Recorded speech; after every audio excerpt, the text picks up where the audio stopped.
and today I'm going to be discussing blood flow through the heart as it relates to heart failure symptoms, and nursing management of heart failure. My goal of today's presentation is for the students to understand and apply the knowledge of blood flow through the heart as it relates to the pathophysiology of heart failure. My objectives of today's presentation is for the students to accurately describe blood flow through the heart, apply knowledge of blood flow through the heart as it relates to right and left heart failure, compare and contrast the differences between right and left heart failure, and identify and describe nursing management of patients with heart failure. Some terms that are important to know whenever you're discussing heart failure is preload, afterload, contractility, cardiac output, and ejection fraction. So preload is the stretch of the ventricles. Afterload is the resistance that the ventricles push against to get blood into circulation. Contractility is the forcefulness that the ventricles have to squeeze to get the blood out into the circulation. Cardiac output is the volume of blood that the heart pumps per minute. And ejection fraction is the percent of blood that is ejected from the left ventricle during contraction. The normal percent is 50 to 70%. So whenever understanding heart failure, you must first understand normal blood flow through the heart, because heart failure is whenever blood is being backed up. So in order to understand the normal blood flow through the heart, I have a diagram that I'm going to give y'all as I go through and describe it.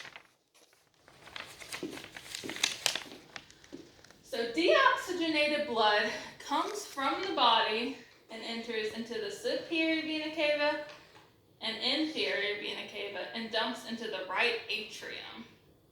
From the right atrium, it goes through the tricuspid valve into the right ventricle. Then it goes through the pulmonic valve, through the pulmonary artery, into the lungs. All of this is deoxygenated blood. And the lungs is where gas exchange occurs and the blood becomes oxygenated. So blood comes back from the lungs, through the pulmonary veins, into the left atrium, through the mitral valve, into the left ventricle, out the aortic valve, out the aorta, into the body. So as I stated, understanding the normal blood flow is important because with heart failure, the blood is being backed up. The heart can't efficiently pump out enough blood. So if you think about it, whenever the blood is being backed up, that's where the patient's symptoms will be coming from.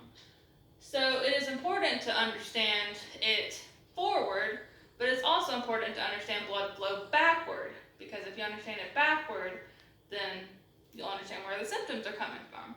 So is there anyone that would like to volunteer to describe blood flow through the heart backwards? I will. Okay, go ahead. So the blood comes from the body through the aorta, through the aortic valve into the left ventricle, up through the mitral valve into the left atrium, through the pulmonary veins into the lungs, from the lungs into the pulmonary artery, down into the right ventricle through the pulmonic valve, up into the tricuspid valve into the right atrium, and out through the superior and inferior vena cava to the body. Great job. So here's a question for y'all. What path does blood take from the right ventricle to the lungs? A, aorta, B, pulmonary veins, C, inferior vena cava, or D, pulmonary artery? Yes? D, pulmonary artery. Correct.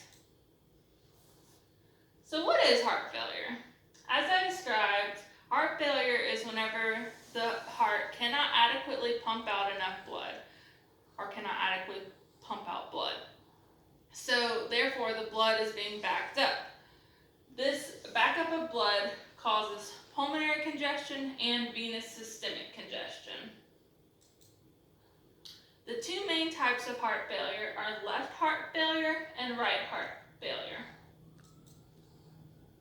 Left heart failure is whenever the left ventricle cannot adequately pump out enough blood.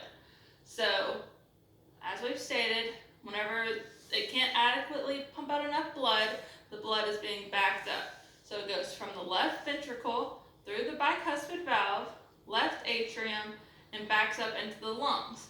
So a patient that is suffering from left-sided heart failure will have symptoms of pulmonary congestion.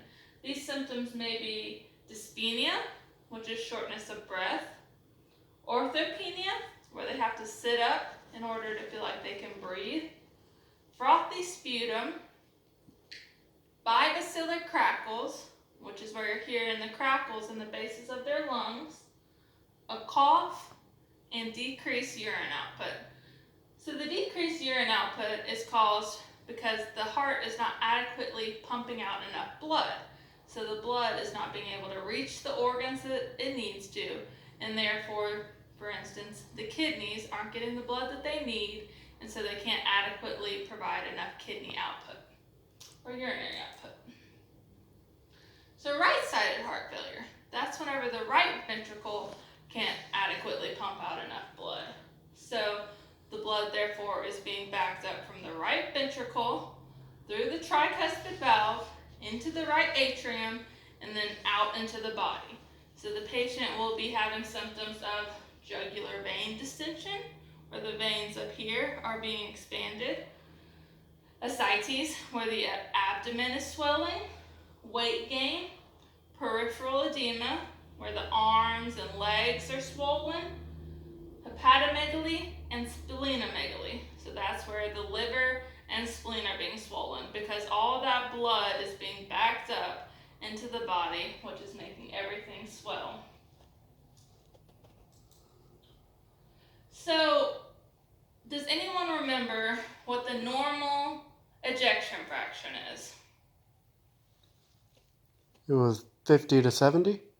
Yes. So if you think about it, normal is 50 to 70.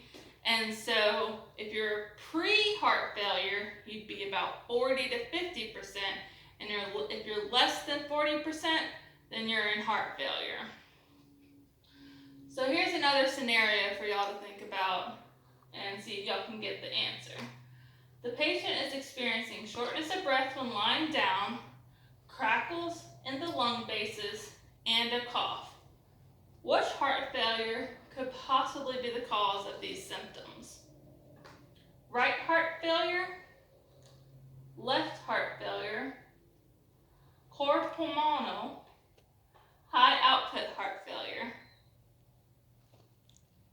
Left heart failure. Yes, and can you explain why is it left heart failure, or do you?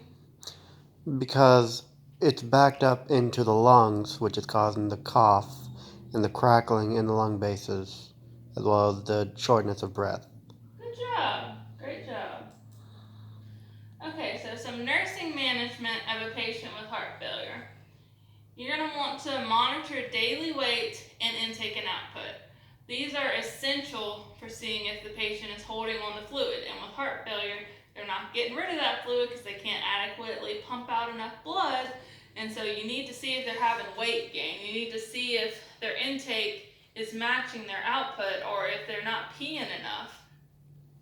As nurses, you need to keep a close eye on this and inform the patients whenever they go home to keep a close eye on this so that they can report to the doctor if they see any changes, because that might mean that their heart failure is getting worse.